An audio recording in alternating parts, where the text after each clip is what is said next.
1789년 봄 한양 안동 김씨 가문의 저택에서는 조용한 기쁨이 흘렀습니다. 명망 높은 노론시파의 핵심 인물 김조순의 둘째 딸이 태어났으니 이 아이가 훗날 조선 왕실의 최고 어른이 되어 두 번의 수렴청정을 이끌 순원왕후 김씨였습니다. 어린 김씨는 아버지 김조순의 엄격하지만 세심한 가르침 속에서 자랐습니다. 김조순은 정조의 신임이 두터운 신하였고 개혁 군주 정조가 꿈꾸는 새로운 조선을 함께 설계하던 핵심 인물이었습니다. 그는 딸에게 단순히 여성의 덕목만이 아니라 시국을 읽는 안목과 역사의 흐름을 이해하는 지혜를 가르쳤습니다. 어린 김씨는 총명했습니다. 한글로 쓴 편지글은 유려했고 시문에 대한 이해도 깊었습니다. 더욱이 그녀는 침착하고 온화한 성품을 지녔으면서도 필요할 때는 단호한 결단을 내릴 수 있는 의연함을 갖추고 있었습니다. 1800년 여름 창덕궁 대조전에서는 조선의 운명을 바꿀 중대한 논의가 진행되고 있었습니다. 정조는 세자 산훗날의 순조의 건강을 깊이 염려하고 있었습니다. 세자는 태어날 때부터 병약했고 11살이 된 지금까지도 체력이 약해. 정조는 밤마다 아들의 장례를 걱정하며 잠 못 이루는 날이 많았습니다. 정조는 신하들과의 독대에서 이렇게 말했다고 합니다. 세자의 배필을 간택함에 있어 단순히 가문의 영화만을 따져서는 안 돼요. 세자를 보필하고 나아가 훗날 왕실을 든든히 지탱할 수 있는 현명하고 의연한 여성이어야 하오. 정조의 눈에 김조순의 둘째 딸이 들어온 것은 우연이 아니었습니다. 김조순은 정조가 신뢰하는 몇 안 되는 신하였고 그의 가문은 노론시파의 중심축이었습니다. 더욱이 정조는 직접 김씨를 몇 차례 궁중 행사에서 보았고 그녀의 차분하고 단정한 모습 그리고 어린 나이에도 불구하고 예법을 정확히 아는 교양에 깊은 인상을 받았습니다.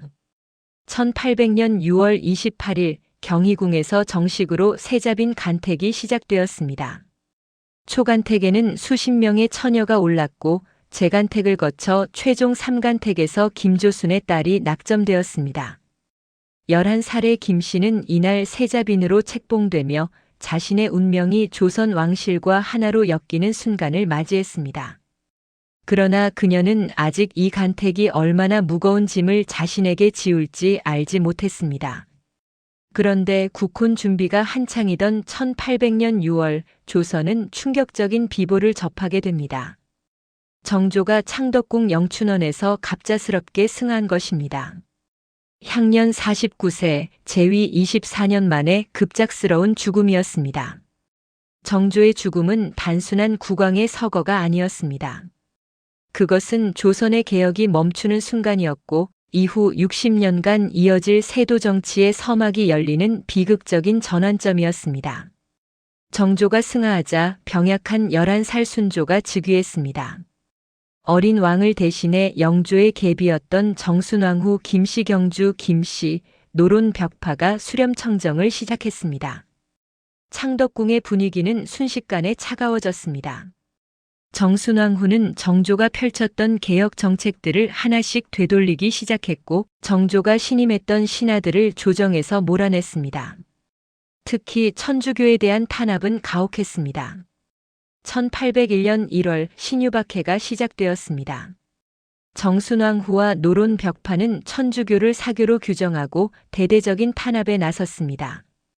이승훈, 정약종을 비롯한 수백 명의 천주교 신자들이 처형되었고 정약용과 정약전 형제는 유배형에 처해졌습니다. 이 박해는 단순한 종교 탄압이 아니었습니다. 그것은 정조가 꿈꾸던 새로운 조선, 개혁의 기운을 뿌리째 뽑아버리려는 정치적 숙청이었습니다. 궁궐 안팎에서는 피비린내가 흘렀고 사람들은 두려움에 떨었습니다.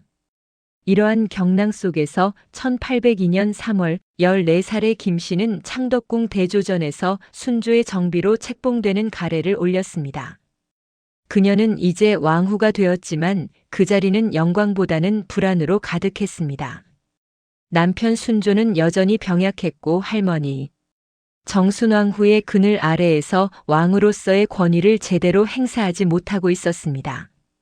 어린 왕후 김씨는 대조전 깊숙한 곳에서 남편을 보살피며 궁궐 밖에서 벌어지는 피바람을 안타까운 마음으로 지켜볼 수밖에 없었습니다. 하지만 그녀의 아버지 김조수는 달랐습니다.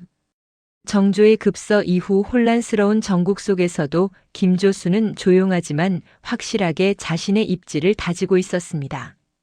그는 정순왕후의 수렴청정 기간 동안 표면적으로는 노론 벽파에 순응하는 듯 보였지만 실제로는 정조가 남긴 유훈, 즉 세자를 잘 보필하라는 마지막 당부를 명분으로 삼아 순조와의 관계를 공고히 했습니다.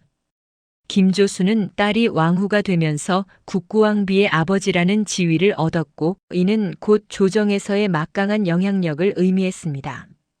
1804년 정순왕후가 승하하면서 수렴청정이 끝났습니다. 15살의 순조가 친정을 시작했지만 병약하고 정치적 경험이 부족한 젊은 왕은 조정을 이끌어갈 힘이 없었습니다. 이때 김조순이 전면에 나섰습니다. 그는 영의정에 올라 순조를 보필한다는 명분으로 조정의 실권을 장악하기 시작했습니다. 벽파와 시파의 오랜 당쟁은 점차 약해지고 그 자리를 안동 김씨 가문이 채워갔습니다. 순원왕후는 대조전에서 이 모든 변화를 지켜보았습니다. 그녀는 16, 17의 나이에 이미 왕실의 안주인으로서 중궁전의 살림을 책임지고 있었습니다. 순조는 아내를 깊이 신뢰했습니다. 병약한 몸으로 정사에 지친 순조에게 왕후는 유일한 위안이었습니다. 밤이면 순조는 왕후에게 자신의 고민을 털어놓았습니다. 중궁, 과인은 때때로 두렵소. 선왕께서 이루고자 하신 뜻을 과인이 제대로 받들고 있는지, 이 나라를 제대로 이끌고 있는지 확신이 서지 않소. 왕후는 남편의 손을 잡으며 조용히 답했습니다. 주상 전하께서는 백성을 사랑하는 마음이 깊으십니다. 그 마음만 있으시다면 하늘이 반드시 전하를 도우실 것입니다. 하지만 왕후는 속으로 알고 있었습니다. 남편의 병약함이 왕권을 약화시키고 있다는 것을, 그리고 그 틈을 자신의 친정 가문이 채우고 있다는 사실을 말입니다. 그녀는 아버지 김조순을 존경했지만 동시에 불안했습니다.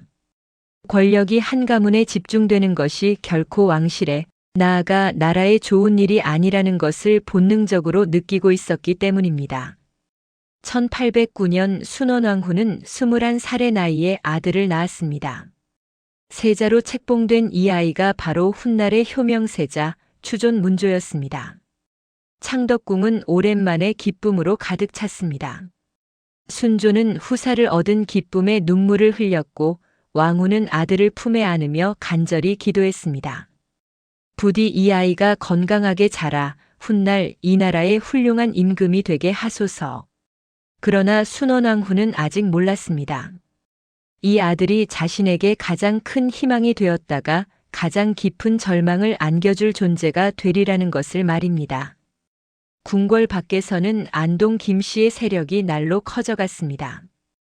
김조수는 1827년 승하할 때까지 조정을 장악했고 그의 아들과 조카들이 요직을 차지했습니다. 특히 순원왕후의 동생 김자근은 형조판서, 병조판서를 거쳐 영의정에까지 오르며 가문의 권력을 더욱 공고히 했습니다. 이제 안동 김씨 가문의 허락 없이는 조정에서 아무 일도 결정될 수 없었습니다. 순원왕후는 이 모든 상황을 복잡한 심정으로 바라보았습니다. 그녀는 왕후였지만 동시에 안동 김씨 가문의 딸이었습니다. 친정의 번영을 기뻐해야 할까요? 아니면 왕실을 위해 친정의 권력을 견제해야 할까요?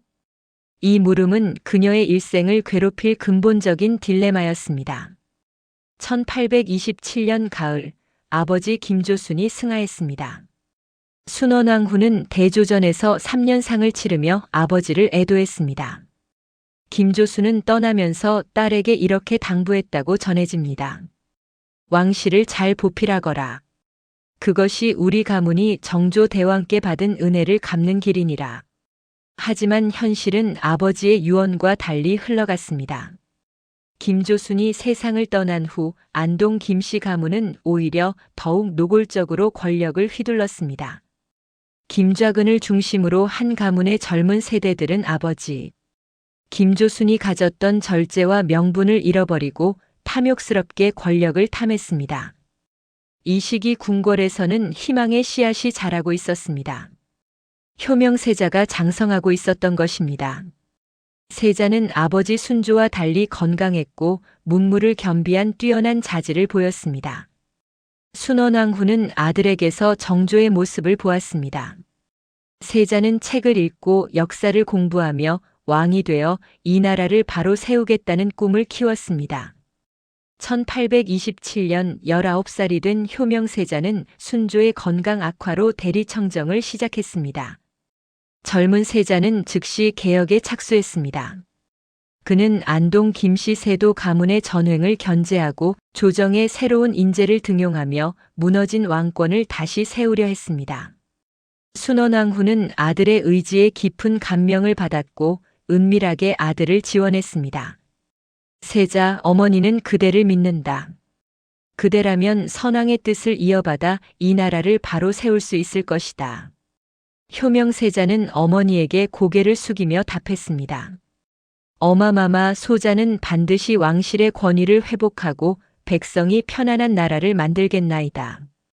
순원왕후는 오랜만에 희망을 느꼈습니다. 아들이 있으니 비록 친정 가문의 세도 정치가 심하다 해도 언젠가는 바로잡을 수 있을 것이라고 믿었습니다. 그녀는 밤마다 아들의 안위를 위해 기도했습니다. 하지만 운명은 잔인했습니다. 1830년 5월 효명세자가 갑작스럽게 병을 얻었습니다. 젊고 건강했던 세자가 며칠 만에 위독해졌고 궁중 의원들은 속수무책이었습니다. 순원왕후는 아들의 침전을 지키며 밤낮으로 간호했지만 5월 6일 효명세자는 22살의 젊은 나이로 숨을 거두었습니다. 순원왕후의 세계가 무너졌습니다. 그녀는 아들의 시신을 끌어안고 목 놓아 울었습니다. 궁녀들도 신하들도 모두 함께 울었습니다. 순조는 충격으로 쓰러졌고 이후 더욱 심하게 병을 앓게 되었습니다. 효명세자의 죽음은 단순한 가족의 비극이 아니었습니다. 그것은 조선 왕실의 미래가 사라지는 순간이었고 안동 김씨의 세도 정치가 더 이상 견제받지 않고 절정으로 치달을 수 있는 결정적인 전환점이었습니다. 순원왕후는 이제 42살 아들을 잃은 어머니로서 그리고 쇠약해진 남편을 지켜야 하는 왕으로서 더욱 깊은 고독 속으로 빠져들어야 했습니다. 1830년 5월 6일 효명세자의 죽음은 창덕궁을 깊은 슬픔으로 몰아넣었습니다. 순원왕후는 아들의 빈소 앞에서 며칠 동안 식음을 전폐했습니다. 궁녀들이 아무리 권해도 그녀는 물 한 모금 넘기지 않았습니다. 42살의 왕후는 하루아침에 백발이 늘었고 얼굴에는 깊은 주름이 패였습니다. 세자야, 어찌 어미를 두고 먼저 가느냐? 어찌 이 어미보다 먼저 눈을 감느냐? 순원왕후의 통곡 소리는 궁궐 전체를 울렸습니다. 그녀가 느끼는 슬픔은 단순히 아들을 잃은 어머니의 비통함만이 아니었습니다. 효명세자는 그녀에게 희망 그 자체였습니다. 병약한 순조를 대신해 왕권을 회복하고 안동 김씨의 세도 정치를 견제하며 정조가 꿈꾸던 개혁을 완성할 유일한 인물이었던 것입니다. 그 희망이 22살의 젊은 나이에 허무하게 사라져버렸습니다. 창덕궁 대조전의 기록에 따르면 효명세자는 1830년 5월 초순 갑자기 고열과 두통을 호소했습니다.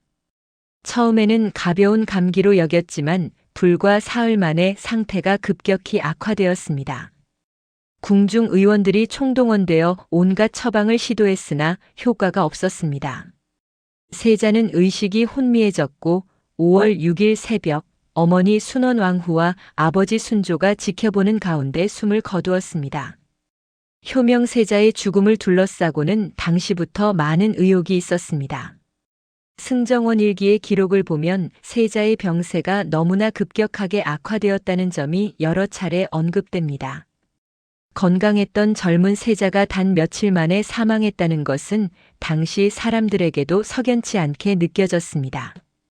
일각에서는 안동 김씨 세력이 세자의 개혁을 두려워하여 독살했다는 소문이 돌았지만 이를 입증할 방법은 없었습니다. 순원왕후는 이 소문을 들었을 것이고 그것이 사실인지 아닌지 알 수 없는 고통 속에서 더욱 깊은 절망에 빠졌을 것입니다.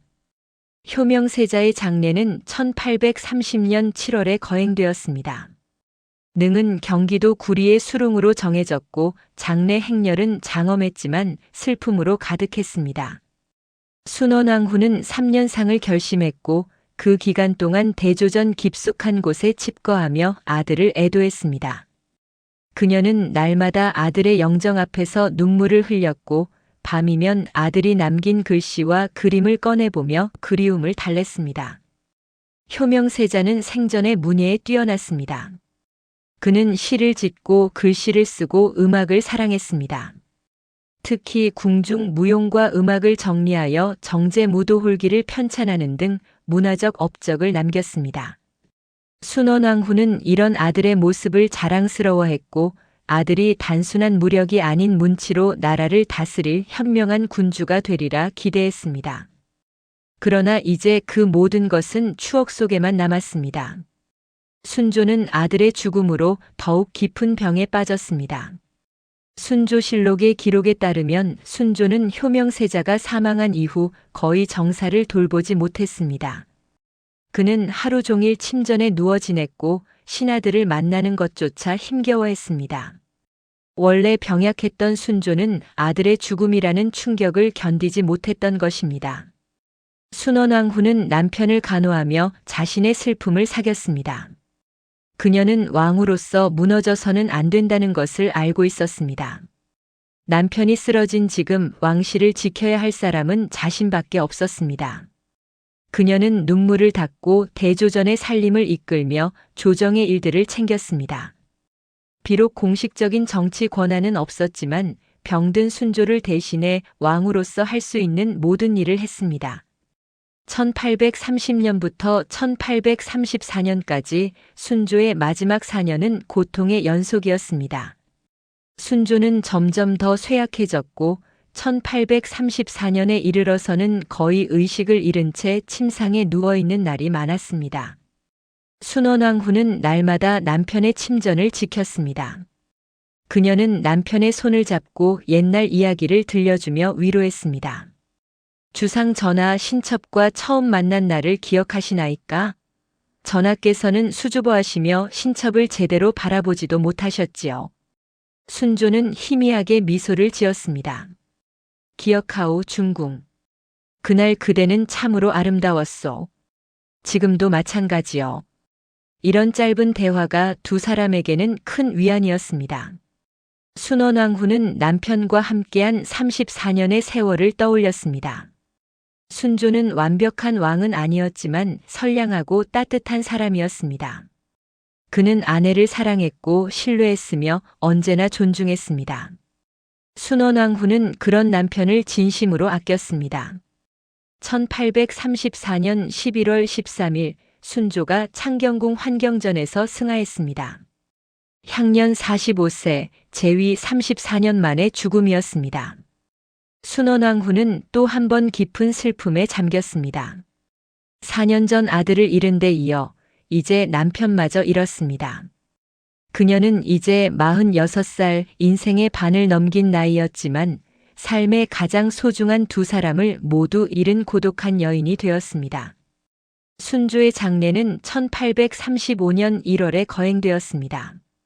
능은 경기도 파주의 일릉으로 정해졌고 장례 행렬에는 수많은 백성이 참여하여 온화했던 왕을 애도했습니다. 순원왕후는 대왕 대비로 격상되었고 이제 조선 왕실의 최고 어른이 되었습니다.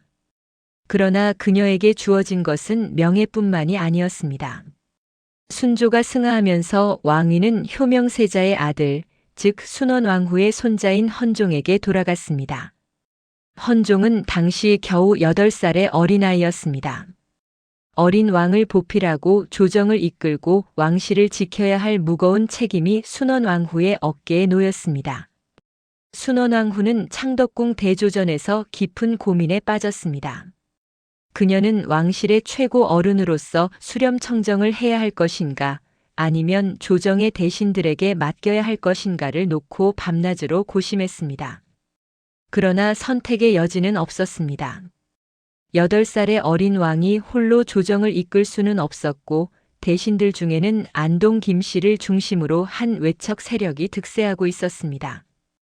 헌종실록의 기록에 따르면 1834년 11월 14일 순조 승하 다음 날 조정에서는 대왕 대비 순원왕후의 수렴청정을 청하는 상소가 올라왔습니다. 영의정을 비롯한 대신들은 어린 주상을 보필하고 나라를 안정시킬 수 있는 분은 대왕 대비마마밖에 없다고 주청했습니다. 순원왕후는 여러 차례 사양했으나 결국 1834년 11월 17일 수렴청정을 받아들이는 교지를 내렸습니다. 과부의 몸으로 어찌 감히 나란 일을 돌볼 수 있겠습니까? 다만 어린 주상을 홀로 두고 볼 수 없으니 부득이 대신들의 청을 받아들이나이다. 이렇게 순원왕후의 첫 번째 수렴청정이 시작되었습니다. 그녀는 46살의 나이에 아들과 남편을 잃은 슬픔을 안고 조선의 국정을 책임지는 최고 권력자가 되었습니다. 그러나 순원왕후 혼자서 조정을 이끌 수는 없었습니다. 그녀의 뒤에는 친정 가문인 안동 김씨가 있었습니다. 특히 그녀의 동생 김좌근은 이미 조정의 핵심 인물이었고 순원왕후의 수렴청정은 곧 안동 김씨의 권력을 더욱 공고히 하는 결과를 가져왔습니다. 순원왕후는 이 상황을 잘 알고 있었습니다. 그녀는 왕으로서 대왕 대비로서 왕실의 안정을 최우선으로 생각했지만 동시에 친정 가문이 과도한 권력 남용을 우려했습니다. 그녀는 동생 김좌근을 불러 당부했습니다. 좌근아, 우리 가문이 권력을 갖게 된 것은 왕실을 보필하기 위함이지 사리사욕을 채우기 위함이 아니다. 선친께서 남기신 가르침을 잊지 말거라. 김좌근은 누이의 말에 고개를 숙였습니다. 명심하겠나이다가 마마. 신은 오직 왕실과 나라를 위해 충성할 것이옵니다. 하지만 현실은 달랐습니다. 안동 김씨 가문의 권력은 날로 커졌고 이들의 탐욕과 전횡도 함께 커졌습니다. 김좌근을 비롯한 안동 김씨 일족은 조정의 요직을 독점했고 자신들에게 반대하는 신하들을 무자비하게 제거했습니다. 매관매직이 성행했고 백성들의 삶은 더욱 피폐해졌습니다. 순원왕후는 이런 보고를 들을 때마다 가슴이 아팠습니다. 그녀는 대조전에서 밤마다 고민했습니다. 친정 가문을 견제해야 할까요? 아니면 그들의 힘을 빌려 왕실의 안정을 도모해야 할까요? 이것은 답이 없는 질문이었습니다. 1835년 봄 순원왕후는 효명세자를 문조로 추존하는 작업을 시작했습니다. 비록 왕위에 오르지 못하고 세자로 죽었지만 그의 아들 헌종이 왕이 되었으니 아버지를 왕으로 추존하는 것이 마땅하다고 생각했습니다. 이는 어머니로서의 마지막 효도이자 아들에 대한 그리움을 달래는 방법이었습니다. 헌종실록에 따르면 1835년 윤사월 효명세자는 문조의 황제로 추존되었고 그의 비신정왕 후풍양 조씨는 왕대비로 격상되었습니다. 순원왕후는 아들의 위패를 모신 문조묘에 참배하며 눈물을 흘렸습니다. 세자야, 아니 이제는 대왕이시니 대왕이여. 비록 생전에 왕위에 오르지는 못하였으나 이제 하늘에서 왕으로 계시니 어미는 조금이나마 위안이 되는구나. 하지만 이 추존 작업은 또 다른 정치적 파장을 낳았습니다. 문조에 비었던 신정왕후 조씨는 풍양 조씨 가문 출신이었고 이제 왕대비가 되면서 풍양 조씨도 외척으로서 힘을 갖게 되었습니다. 안동 김씨와 풍양 조씨 두 외척 세력 간의 암투가 시작된 것입니다. 순원왕후는 이 암투의 중심에 서게 되었습니다. 그녀는 대왕 대비로서 수렴청정을 하고 있었고 신정왕후는 왕대비이자 헌종의 어머니였습니다. 두 사람은 시어머니와 며느리 사이였지만 동시에 각자의 친정 가문을 대표하는 정치적 인물이기도 했습니다. 순원왕후는 며느리 신정왕후를 존중했습니다. 그녀는 며느리가 젊은 나이에 남편을 잃고 홀로 아들을 키운 것을 잘 알고 있었고 그 고통을 누구보다 잘 이해했습니다. 하지만 정치적으로는 입장이 달랐습니다. 풍양 조씨가 힘을 키우는 것은 곧 안동 김씨의 권력을 약화시키는 것을 의미했고 이는 순원왕후의 수렴청정 기반을 흔드는 일이었습니다. 1839년 순원왕후가 수렴청정을 시작한 지 5년째 되던 해 조선에서는 또 다른 비극이 벌어졌습니다. 기해박해가 시작된 것입니다. 이는 천주교에 대한 대대적인 탄압으로 프랑스 선교사 앵베르 주교를 비롯해 수많은 천주교 신자들이 처형되었습니다. 헌종실록과 척사록의 기록에 따르면 기해박해는 단순한 종교 탄압이 아니었습니다. 그것은 안동 김씨와 풍양 조씨 간의 정치적 주도권 다툼이 낳은 비극이었습니다. 당시 천주교는 양반 사회에까지 퍼져 있었고 특히 풍양 조씨 일부도 천주교와 연관이 있다는 소문이 돌았습니다. 안동 김씨는 이를 빌미로 천주교 탄압을 강화했고 이 과정에서 수천 명이 목숨을 잃었습니다. 순원왕후는 이 박해를 막을 수 없었습니다. 아니, 정확히 말하면 막지 않았습니다. 그녀는 천주교를 사교로 보았고 왕실과 국가의 안정을 위해서는 이단을 제거해야 한다고 믿었습니다. 하지만 동시에 이 박해가 정치적 목적으로 이용되고 있다는 것도 알고 있었습니다. 그녀는 대조전에서 깊은 고뇌에 빠졌습니다.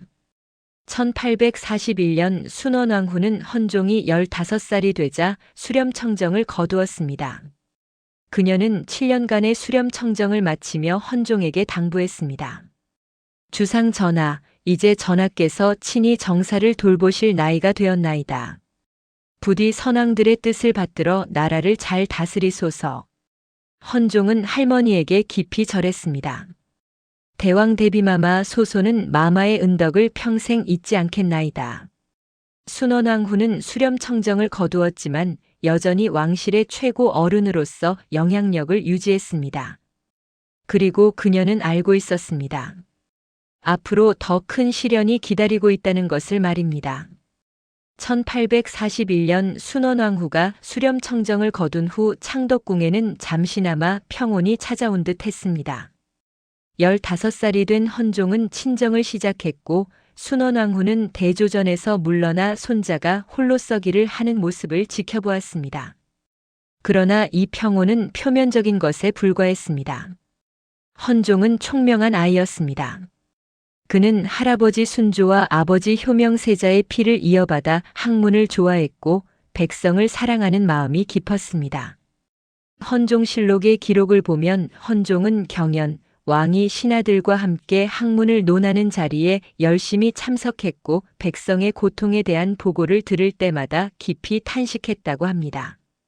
과인이 왕이 된 것은 백성을 편안케 하기 위함이거늘 어찌 백성들이 여전히 굶주리고 고통받는단 말이냐. 하지만 어린 왕의 이런 염려는 현실의 벽 앞에서 무력했습니다. 조정은 이미 안동 김씨의 손아귀에 들어가 있었고 헌종의 외가인 풍양 조씨도 세력을 키우며 대립하고 있었습니다. 두 외척 세력의 암투 속에서 헌종은 고립되어 갔습니다. 순원왕후는 손자의 이런 처지를 안타깝게 바라보았습니다. 그녀는 헌종을 자주 대조전으로 불러 위로하고 격려했습니다. 주상 전하 할마마마께서 전하를 부르셨나이다. 전교를 받고 대조전에 들어선 헌종은 할머니 앞에 무릎을 꿇고 문안을 드렸습니다. 대왕 대비마마 소손이 문안드리옵니다. 순원왕후는 손자의 얼굴을 살폈습니다.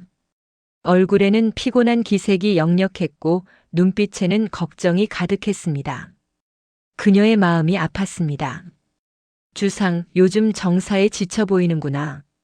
아직 어린 나이에 너무 무거운 짐을 지고 있는 것은 아닌가 염려스럽구나. 헌종은 고개를 들어 할머니를 바라보았습니다.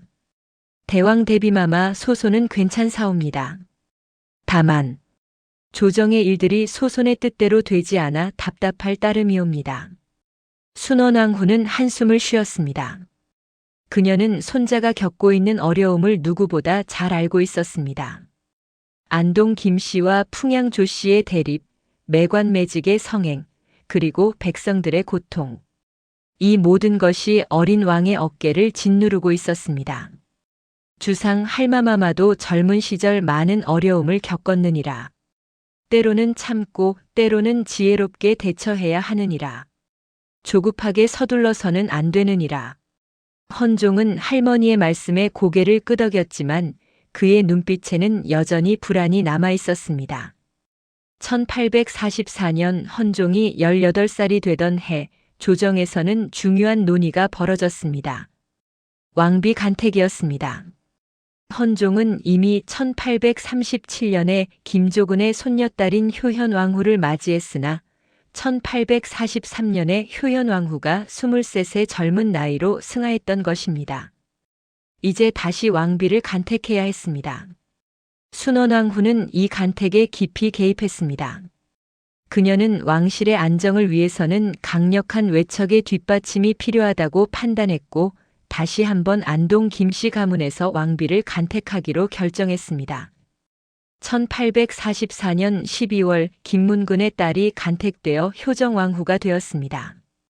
이 결정은 풍양 조씨를 비롯한 다른 세력들의 반발을 샀습니다. 조정의 신하들 사이에서는 안동 김씨가 왕실을 독점하고 있다는 불만이 터져나왔습니다.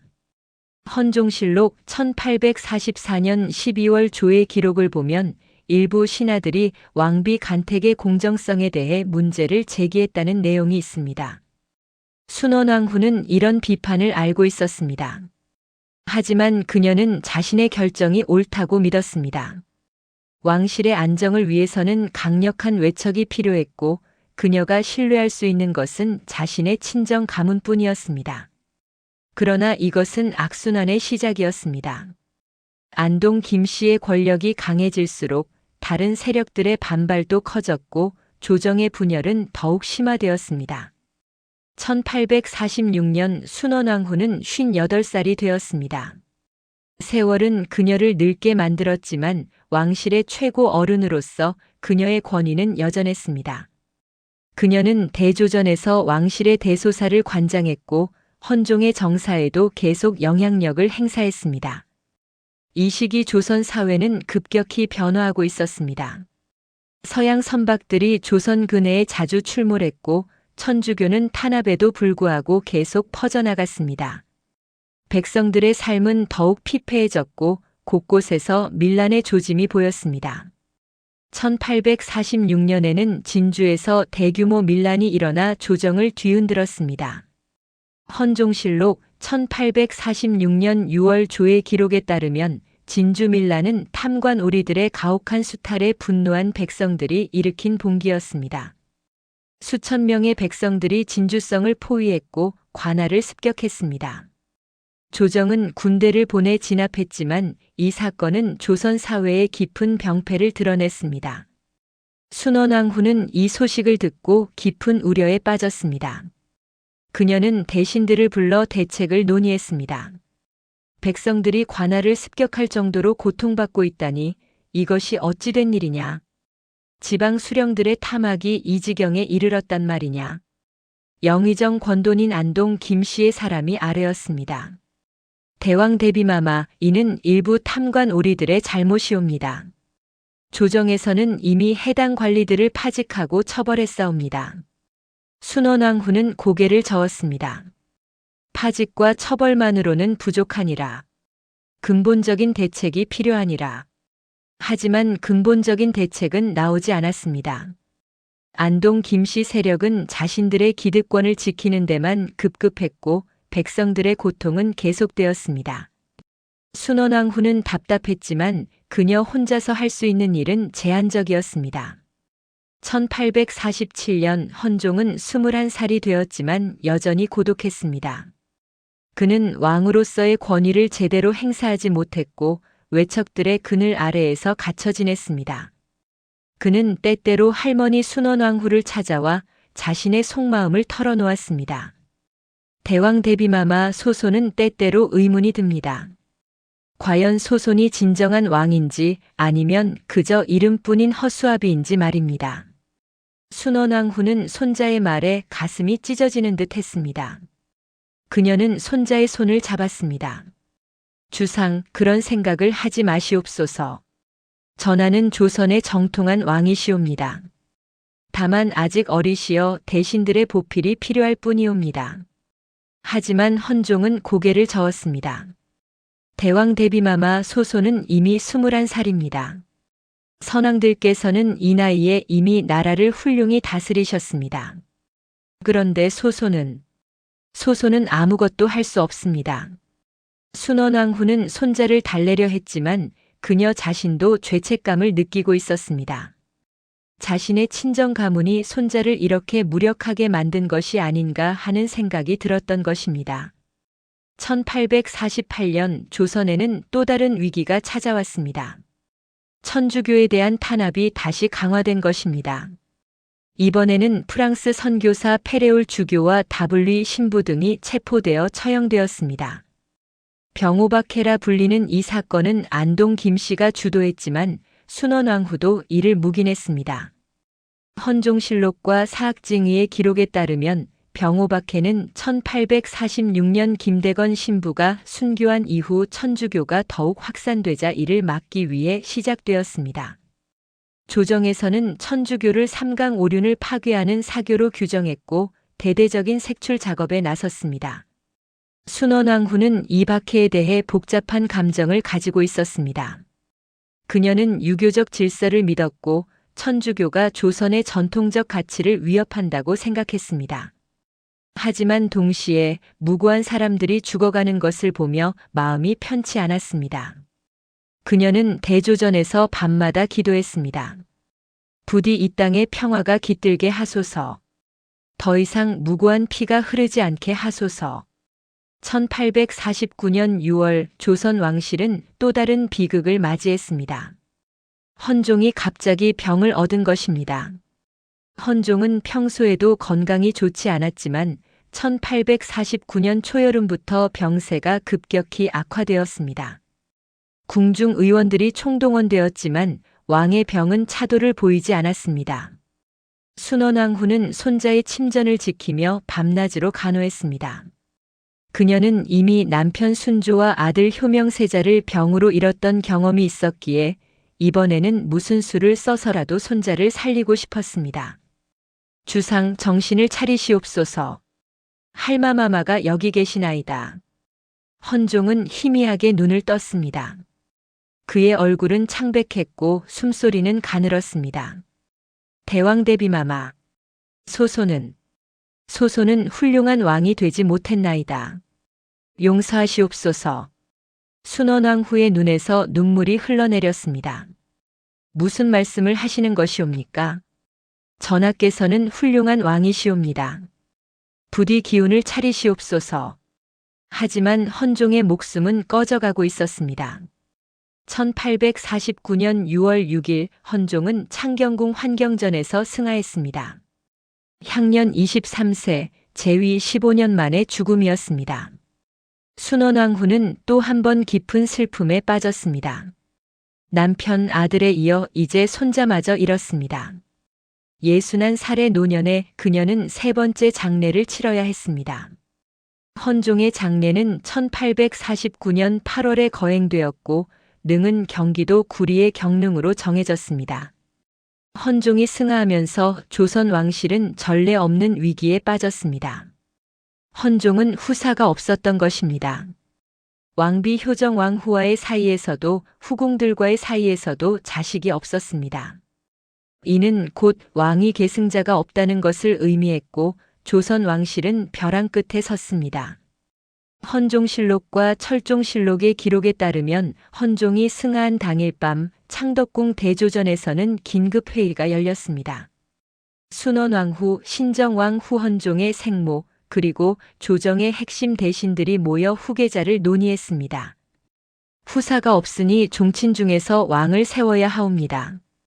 대왕 대비마마께서 결정하시옵소서.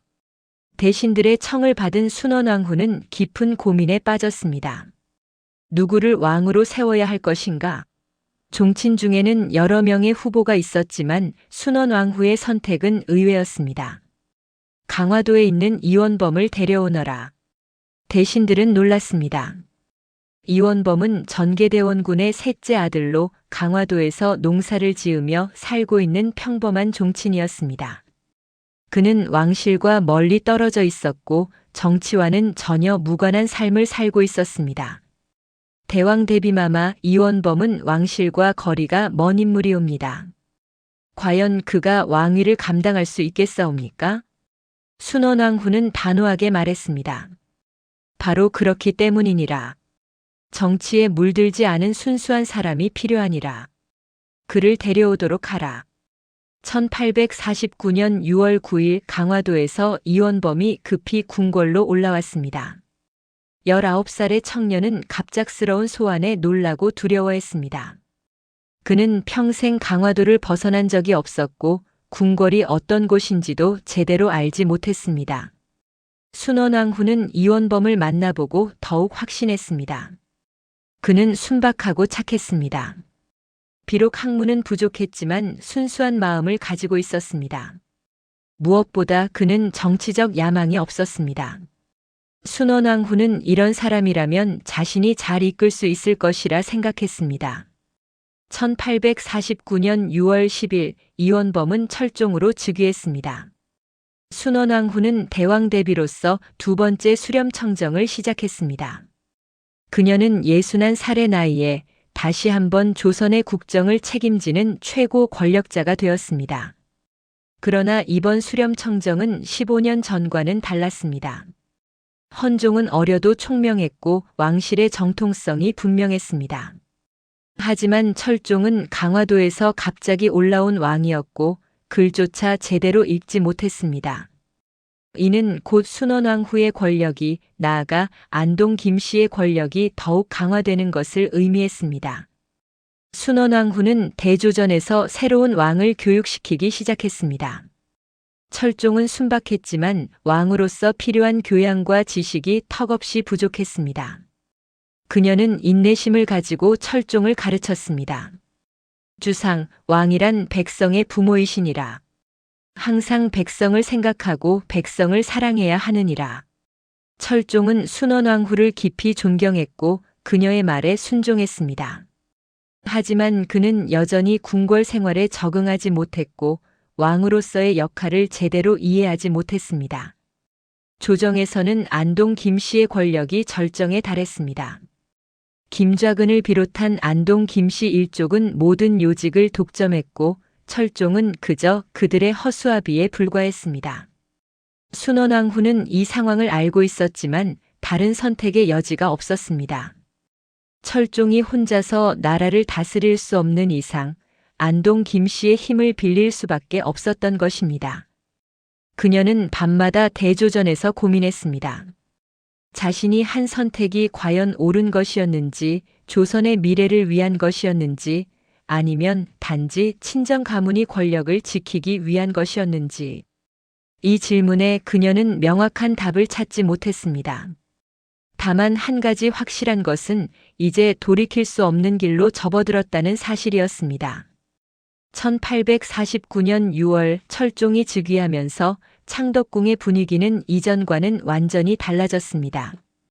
순원왕후는 대조전에서 두 번째 수렴청정을 시작하며 이번에는 15년 전보다 훨씬 더 직접적으로 국정에 개입해야 한다는 것을 깨달았습니다. 철종은 헌종과 달리 왕실 교육을 전혀 받지 못한 상태였기 때문입니다. 철종실록 1849년 6월 조의 기록에 따르면 철종이 처음 궁궐에 들어왔을 때의 모습은 매우 초라했습니다. 그는 강화도에서 농사를 지으며 살았기에 손에는 굳은 살이 박혀 있었고 궁중 예법을 전혀 알지 못했습니다. 신하들과 대면할 때도 어떻게 행동해야 할지 몰라 당황하는 모습을 보였다고 합니다. 순원왕후는 철종을 대조전으로 불러 개인적으로 교육하기 시작했습니다. 그녀는 61살의 나이에도 불구하고 철종에게 왕으로서 갖춰야 할 기본적인 예법과 지식을 가르치는 데 많은 시간을 할애했습니다. 주상, 이것이 옥세이니라. 국가의 중요한 문서에는 반드시 옥새를 찍어야 하느니라. 철종은 옥새를 조심스럽게 들여다보며 물었습니다. 대왕 대비마마, 이 글자는 무엇이라 쓰여 있사옵니까? 순원왕후는 한숨을 참으며 답했습니다. 대조선 국왕지보라고 쓰여 있느니라. 이는 조선 국왕의 인장이라는 뜻이니라. 철종은 고개를 끄덕였지만 그의 눈빛에는 여전히 혼란이 가득했습니다. 순원왕후는 인내심을 가지고 하나하나 가르쳤지만 철종의 학습 속도는 더딜 수밖에 없었습니다. 그는 한글은 겨우 읽을 수 있었지만 한문은 거의 이해하지 못했습니다. 이는 곧 그가 신하들이 올리는 상소문이나 보고서를 직접 읽고 판단할 수 없다는 것을 의미했습니다. 1849년 10월 순원왕후는 중요한 결정을 내렸습니다. 철종의 왕비를 간택하는 것이었습니다. 이번에도 그녀의 선택은 안동 김씨 가문이었습니다. 김문근의 또 다른 딸, 즉 헌종의 왕비였던 효정왕후의 동생이 간택되어 철인왕후가 되었습니다. 철종실록 1849년 10월 조의 기록을 보면 이 간택은 형식적인 절차만 거쳤을 뿐 실질적으로는 순원왕후가 미리 정해놓은 것이었습니다. 조정의 일부 신하들은 3명의 왕비가 모두 안동 김씨에서 나왔으니 이는 한 가문이 왕실을 독점하는 것이라며 반발했지만 순원왕후의 결정을 뒤집을 수 있는 사람은 아무도 없었습니다. 순원왕후는 이 결정을 내리면서도 마음이 편치 않았습니다. 그녀는 대조전에서 며느리가 될 철인왕후를 만나보며 조용히 당부했습니다. 왕후, 그대는 이제 이 나라의 국모가 되는 것이니라. 주상을 잘 보필하고 왕실의 위엄을 지켜야 하느니라. 그리고 명심하거라. 우리 안동 김씨가 왕실과 함께하는 것은 영광이지만 동시에 큰 책임이기도 하니라. 철인왕후는 고개를 숙이며 답했습니다. 명심하겠나이다, 대왕 대비마마. 신첩은 오직 왕실을 위해 충성하겠나이다. 하지만 현실은 순원왕후의 바람과 달리 흘러갔습니다. 안동 김씨 가문은 이제 왕실과 완전히 하나가 되었고 이는 곧 그들의 권력이 절정에 달한다는 것을 의미했습니다. 순원왕후의 동생 김좌근은 영의정에 올라 조정을 완전히 장악했고 그의 아들과 조카들이 판서와 참판 등 요직을 독점했습니다. 1850년 봄 조선에는 흉년이 들었습니다. 철종실록과 일성록의 기록에 따르면 1850년 초부터 가뭄이 심했고 여름에는 홍수가 났으며 가을에는 냉해로 농작물이 제대로 여물지 못했습니다. 백성들은 굶주렸고 전국 각지에서 유민들이 발생했습니다. 순원왕후는 이 소식을 듣고 크게 걱정했습니다.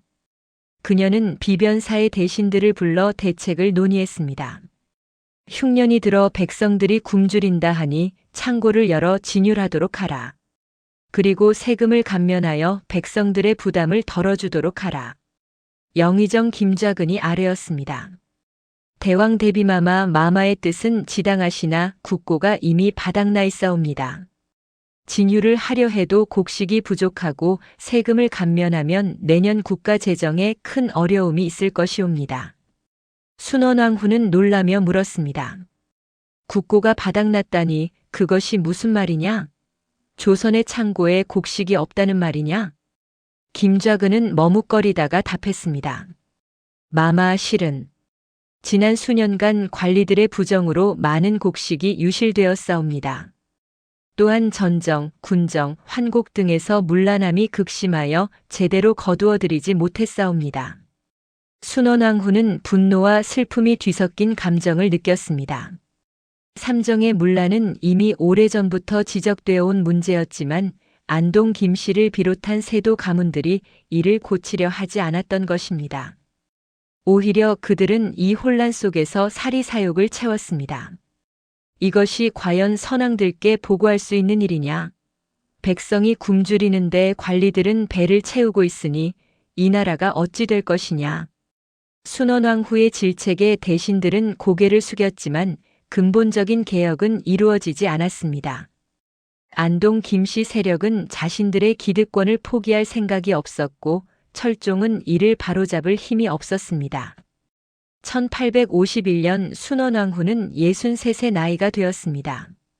그녀의 건강도 예전 같지 않았습니다. 오랜 세월 축적된 피로와 스트레스, 그리고 가족들을 잃은 슬픔이 그녀의 몸을 갉아먹고 있었습니다. 하지만 그녀는 쉴 수 없었습니다. 철종이 여전히 혼자서는 국정을 돌볼 수 없었기 때문입니다. 승정원일기 1851년 3월 조회 기록을 보면 순원왕후가 병을 얻어 며칠간 조회에 나오지 못했다는 내용이 있습니다. 철종은 크게 걱정하며 매일 문안을 드렸고 조정의 모든 중요한 결정은 순원왕후가 회복될 때까지 보류되었습니다. 이는 곧 순원왕후가 얼마나 절대적인 권력을 가지고 있었는지를 보여주는 사례였습니다. 회복한 순원왕후는 다시 수렴청정에 복귀했습니다. 그러나 그녀는 점점 더 깊은 고독과 회의에 빠져들었습니다. 밤이면 그녀는 대조전에서 홀로 앉아 지난 세월을 돌아보았습니다. 남편 순조, 아들 효명세자, 손자 헌종. 그녀가 사랑했던 사람들은 모두 세상을 떠났고 이제 그녀 곁에 남은 것은 권력과 책임뿐이었습니다. 순원왕후는 이 시기 자신의 심경을 한글 편지로 남겼습니다. 후대의 순원왕 후어필봉서로 전해지는 이 편지들은 그녀의 내면을 보여주는 귀중한 기록입니다. 편지 중 하나에는 이렇게 적혀 있습니다. 세월이 물 흐르듯 지나가니 어느덧 환갑을 넘긴 이 늙은 몸이 되었구나. 궁궐에 들어온 지 50년이 넘었으되 마음 편한 날이 하루도 없었느니라. 주상과 세자 그리고 손주를 모두 먼저 보내고 홀로 남은 이 몸 과연 무엇을 위해 살아가는 것인지 알 수가 없구나. 1852년 전국 각지에서 밀란의 조짐이 더욱 뚜렷해졌습니다. 철종실록 1852년 조의 기록을 보면 진주, 전주, 공주 등지에서 백성들이 들고 일어나 관할을 습격하는 사건이 빈번하게 발생했습니다. 백성들의 분노는 탐관 오리들에게만 향한 것이 아니었습니다. 그들은 안동 김씨로 대표되는 세도 정치 전체에 분노하고 있었습니다. 순원왕후는 이런 보고를 받을 때마다 가슴이 답답했습니다. 그녀는 자신이 왕실을 지키기 위해 친정 가문의 힘을 빌렸지만 그 결과가 백성들의 고통이라는 것을 알고 있었습니다. 하지만 이제 와서 무엇을 바꿀 수 있단 말입니까? 안동 김씨의 권력은 이미 너무 커져서 순원왕후조차도 통제할 수 없는 지경에 이르렀습니다. 1853년 순원왕후는 철종에게 더 많은 권한을 넘겨주기 시작했습니다. 철종은 이제 23이 되었고 5년간의 왕 생활로 어느 정도 궁중 생활에 익숙해졌습니다. 비록 학문은 여전히 부족했지만 왕으로서의 기본적인 예법과 태도는 갖추게 되었습니다. 주상, 이제 전하께서도 홀로 정사를 돌보실 나이가 되었나이다. 할마마마는 늙고 병들었으니 더 이상 나란 일을 감당하기 어렵나이다. 철종은 놀라며 답했습니다. 대왕 대비마마, 그런 말씀 마시옵소서. 소손은 아직도 마마의 가르침이 필요하옵니다. 부디 소손을 버리지 마시옵소서. 순원왕후는 철종의 손을 잡았습니다. 주상, 할마마마가 전하를 버리는 것이 아니니라. 다만 전하께서 이제 진정한 왕이 되어야 할 때가 온 것이니라. 대신들의 말에만 의지하지 말고 전하 스스로 판단하고 결정하셔야 하나이다. 하지만 이것은 현실적으로 불가능한 주문이었습니다. 철종은 학문적 기반이 약했고 정치적 경험도 부족했습니다. 무엇보다 안동 김씨를 비롯한 세도 가문들이 그를 허수아비로 만들어 놓았습니다. 철종이 독립적으로 국정을 운영하는 것은 불가능했습니다. 1854년 순원왕후는 공식적으로 수렴청정을 거두었습니다. 그녀는 이제 66살 2번의 수렴청정을 합쳐 총 12년간 조선의 국정을 이끌었습니다. 철종실록 1854년 4월 조의 기록에 따르면 수렴청정을 거두는 교지에서 순원왕후는 이렇게 말했습니다. 과부의 몸으로 부득이 나랏일을 돌보았으나 이제 주상께서 장성하시었으니 정사는 주상께서 친히 돌보시는 것이 마땅하니라. 할미는 이제 물러나 주상의 성덕을 우러러 보고자 하노라. 하지만 수렴청정을 거두었다고 해서 순원왕후의 영향력이 사라진 것은 아니었습니다. 그녀는 여전히 왕실의 최고 어른이었고 중요한 일에는 반드시 그녀의 의견이 구해졌습니다. 특히 안동 김씨 가문은 순원왕후를 통해 자신들의 권력을 정당화했습니다. 1855년 조선 사회는 더욱 혼란스러워졌습니다. 서양 선박들의 출몰이 잦아졌고 천주교는 탄압에도 불구하고 계속 퍼져나갔습니다. 백성들의 삶은 극도로 피폐해졌고 도처에서 도적대가 창궐했습니다. 삼정의 문란은 극에 달했고 관리들의 부패는 더욱 심해졌습니다.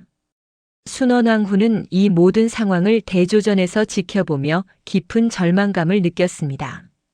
자신이 평생 지키려 했던 왕실과 국가가 무너져가고 있었기 때문입니다. 그녀는 자신에게 물었습니다. 내가 한 선택들이 과연 옳았던 것일까? 안동 김씨의 힘을 빌려 왕실을 지키려 했지만 그 결과는 백성들의 고통과 나라의 쇠락이었다. 나는 왕실을 지켰는가 아니면 왕실을 망쳤는가? 이 질문에 대한 답은 명확하지 않았습니다. 순원왕후는 자신이 처한 상황에서 최선을 다했다고 믿었습니다. 병약한 순조, 요절한 효명세자, 어린 헌종, 그리고 아무것도 모르는 철종. 이런 왕들을 보필하며 왕실을 지키는 것이 그녀의 책무였고 그 과정에서 친정 가문의 힘을 빌린 것은 불가피한 선택이었습니다. 하지만 그 결과가 이렇게 참담할 줄은 몰랐습니다. 안동 김씨는 권력을 남용했고 백성들은 고통받았으며 나라는 쇠락해갔습니다. 순원왕후는 이 모든 책임이 자신에게도 있다는 것을 알고 있었고 그것이 그녀를 괴롭혔습니다. 1856년 순원왕후는 68살이 되었습니다. 그녀의 건강은 더욱 나빠졌고 자리에 누워있는 날이 많아졌습니다. 철종은 자주 대조전을 찾아와 문안을 드렸고 순원왕후는 철종에게 당부했습니다. 주상 할마마마가 세상을 떠난 후에도 왕실을 잘 지키셔야 하나이다. 신하들의 말을 잘 듣되 백성을 사랑하는 마음을 잊지 마시옵소서. 철종은 눈물을 흘리며 답했습니다. 대왕 대비마마 그런 말씀 마시옵소서. 마마께서는 오래오래 사시며 소손을 이끌어 주셔야 하나이다. 하지만 순원왕후는 자신의 시간이 얼마 남지 않았다는 것을 느끼고 있었습니다. 그녀는 평생을 권력의 중심에서 살았지만 이제 그 모든 것을 내려놓고 쉬고 싶었습니다. 남편과 아들, 손자를 만나고 싶었습니다. 그리고 그들에게 자신이 최선을 다했다고 비록 완벽하지는 않았지만 왕실을 지키기 위해 노력했다고 말하고 싶었습니다. 순원왕후는 대조전에서 창밖을 바라보았습니다. 창덕궁의 나무들은 계절에 따라 변했지만 궁궐은 언제나 그 자리에 있었습니다. 그녀도 이 궁궐처럼 60년 가까이 한자리를 지켜왔습니다. 이제 그 긴 여정이 끝나가고 있었습니다. 1857년 초 순원왕후의 건강은 급격히 악화되었습니다. 69살의 노구는 더 이상 병마를 이겨낼 힘이 없었습니다. 철종실록과 승정원일기 1857년 초의 기록들을 보면 순원왕후의 병세에 대한 보고가 거의 매일 올라왔고 궁중 의원들이 총동원되어 치료에 나섰지만 차도가 없었다고 합니다. 창덕궁 대조전은 긴장감으로 가득 찼습니다. 철종은 매일 아침 저녁으로 문안을 드렸고 왕대비 신정왕후도 자주 대조전을 찾았습니다. 안동 김씨 가문의 인물들도 끊임없이 궁궐을 드나들며 순원왕후의 병세를 살폈습니다. 그들에게 순원왕후는 단순히 가족이 아니라 자신들의 권력을 정당화해주는 마지막 보루였기 때문입니다. 순원왕후는 병석에 누워서도 정신만은 또렷했습니다. 그녀는 자신의 시간이 얼마 남지 않았다는 것을 알고 있었고 마지막으로 해야 할 일들을 정리하기 시작했습니다. 가장 먼저 그녀가 한 일은 철종을 불러 당부하는 것이었습니다. 1857년 2월 어느 날 순원왕후는 간신히 몸을 일으켜 철종을 맞이했습니다. 철종은 할머니의 창백한 얼굴을 보며 눈물을 참지 못했습니다. 대왕대비마마. 순원왕후는 떨리는 손으로 철종의 손을 잡았습니다. 주상 할마마마는 이제 선왕들께로 돌아갈 때가 되었나이다. 주상께 마지막으로 당부드리고자 하나이다. 철종은 고개를 저으며 울먹였습니다. 마마, 그런 말씀 마시옵소서. 마마께서는 반드시 쾌차하실 것이옵니다. 순원왕후는 쓸쓸하게 미소 지었습니다. 주상, 생로병사는 인간이 피할 수 없는 이치이니라. 할마마마는 이미 이른을 바라보는 나이가 아니냐.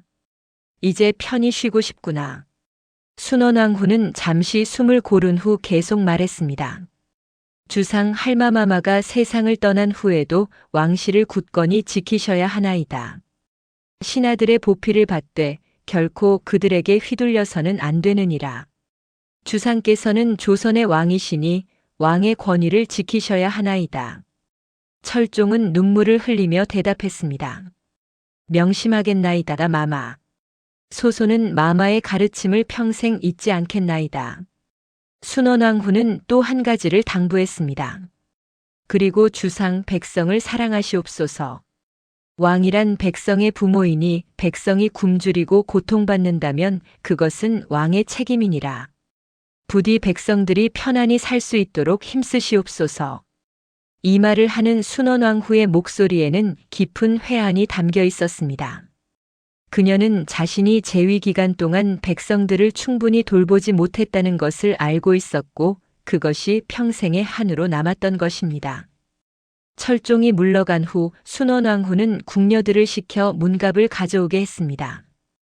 그 안에는 그녀가 평생 동안 써온 한글 편지들이 가지런히 정리되어 있었습니다. 총 33통의 편지였는데 이는 그녀가 친정 가족들, 특히 친정어머니와 친척들에게 보낸 것들이었습니다. 순원왕후는 떨리는 손으로 편지들을 하나하나 꺼내보았습니다. 어떤 편지는 40년도 더 된 것이었고 어떤 것은 비교적 최근에 쓴 것이었습니다. 그녀는 편지들을 읽으며 지난 세월을 회상했습니다. 한 편지에는 이렇게 적혀 있었습니다. 어마마마 궁궐 생활이 처음에는 낯설고 두려웠사오나 이제는 조금씩 익숙해져 가고 있나이다.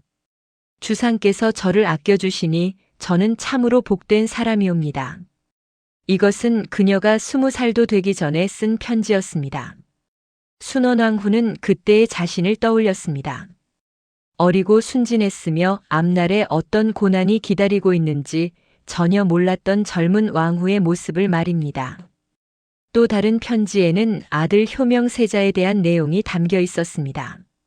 세자가 날로 자라나니 어미의 기쁨이 이루 말할 수 없사옵니다. 세자는 총명하고 효성이 지극하니 장차 훌륭한 왕이 될 것이옵니다. 이 어미는 날마다 하늘에 감사드리옵니다. 이 편지를 읽으며 순원왕후의 눈에서 눈물이 흘러내렸습니다. 그토록 사랑했던 아들이 22살의 젊은 나이에 세상을 떠났을 때의 고통이 다시 밀려왔습니다. 그녀는 편지를 가슴에 안고 한참을 울었습니다. 효명 세자가 죽은 직후에 쓴 편지도 있었습니다. 세자를 잃은 이 어미의 마음을 무엇에 비할 수 있겠사옵니까? 하늘이 무너지고 땅이 꺼지는 것 같사옵니다. 어찌 이 어미보다 먼저 세상을 떠날 수 있단 말이옵니까? 날마다 세자의 이름을 부르며 울고 있사오나 세자는 돌아오지 않사옵니다. 이 편지의 글씨는 눈물 자국으로 번져 있었고 붓글씨가 떨려 있었습니다. 순원왕후는 그때의 절망을 생생히 기억하고 있었습니다. 남편 순조에 대한 편지도 있었습니다. 주상의 병환이 날로 깊어가시니 이 몸의 근심이 이루 헤아릴 수 없사옵니다. 밤낮으로 주상을 간호하고 있사오나 차도가 없으니 하늘이 원망스럽기만 하옵니다. 그리고 순조가 승하한 후에 쓴 편지에는 이렇게 적혀 있었습니다. 주상께서 승하하시니 이제 이 몸은 진정으로 홀로 되었나이다. 아들도 남편도 모두 세상을 떠나고 이 몸만 남아있으니 과연 무엇을 위해 살아가야 할지 알 수가 없사옵니다. 순원왕후는 이 편지들이 후세에 전해지기를 바랐습니다. 이것들은 단순한 개인적인 기록이 아니라 한 시대를 살아간 여성의 증언이었고 왕후로서 감당해야 했던 무게에 대한 고백이었기 때문입니다. 순원왕 후어 필봉서로 후대에 전해진 이 편지들은 순원왕후의 내면을 보여주는 귀중한 자료가 되었습니다. 편지들은 공식 기록인 실록이나 승정원일기에서는 볼 수 없는 한 여성의 솔직한 감정과 생각을 담고 있었습니다. 그녀는 권력자였지만 동시에 고독한 어머니였고 왕후였지만 동시에 나약한 인간이었습니다. 1857년 8월 순원왕후의 병세는 더욱 위중해졌습니다. 철종실록 8월 4일 조의 기록에 따르면 이날 순원왕후는 의식이 혼미해졌고 궁중 의원들은 더 이상 손을 쓸 수 없다고 아뢰었습니다.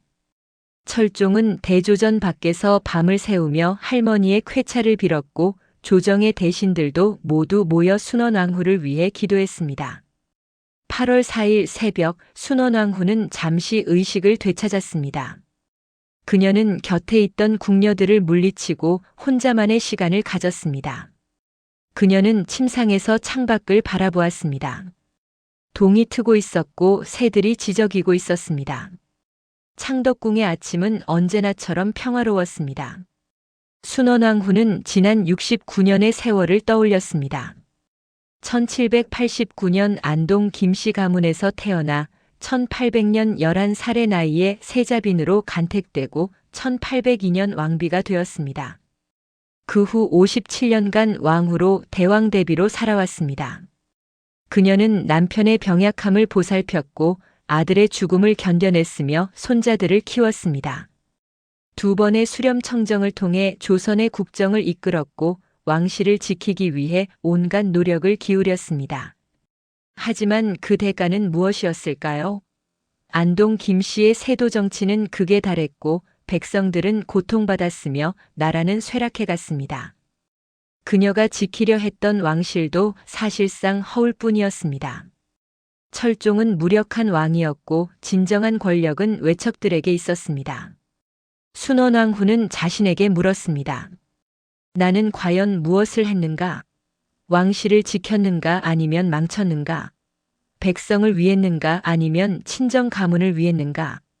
이 질문들에 대한 답은 명확하지 않았습니다. 순원왕후는 자신이 처한 상황에서 최선을 다했다고 믿었습니다. 하지만 그 최선이 과연 올바른 것이었는지는 확신할 수 없었습니다. 역사는 그녀를 어떻게 평가할까요?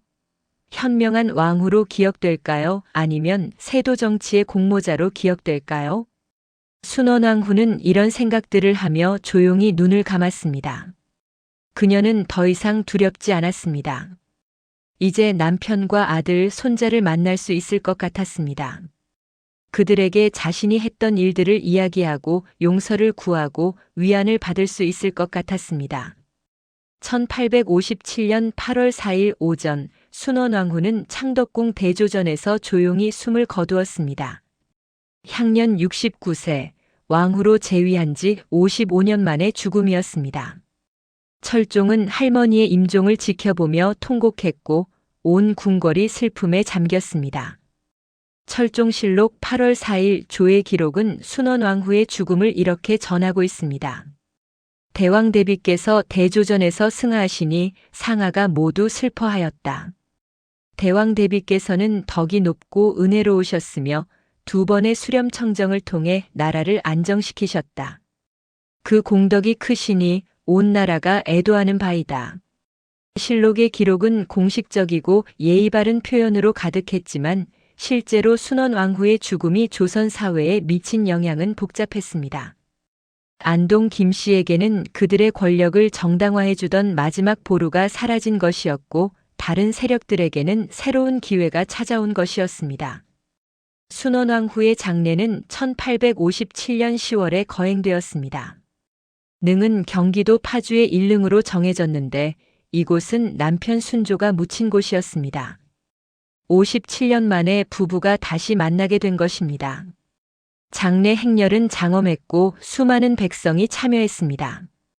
그들 중 일부는 순원왕후를 진심으로 애도했고 일부는 그저 의례적으로 참여했으며 일부는 안도의 한숨을 쉬었습니다. 순원왕후가 세상을 떠난 후 안동 김씨의 세도 정치는 급격히 약해지기 시작했습니다. 그녀라는 보호막이 사라지자 다른 세력들이 안동 김씨를 공격하기 시작했습니다. 철종도 서서히 안동 김씨로부터 벗어나려 시도했습니다. 하지만 이미 너무 오랫동안 세도 정치에 길들여진 조선의 정치 구조는 쉽게 바뀌지 않았습니다.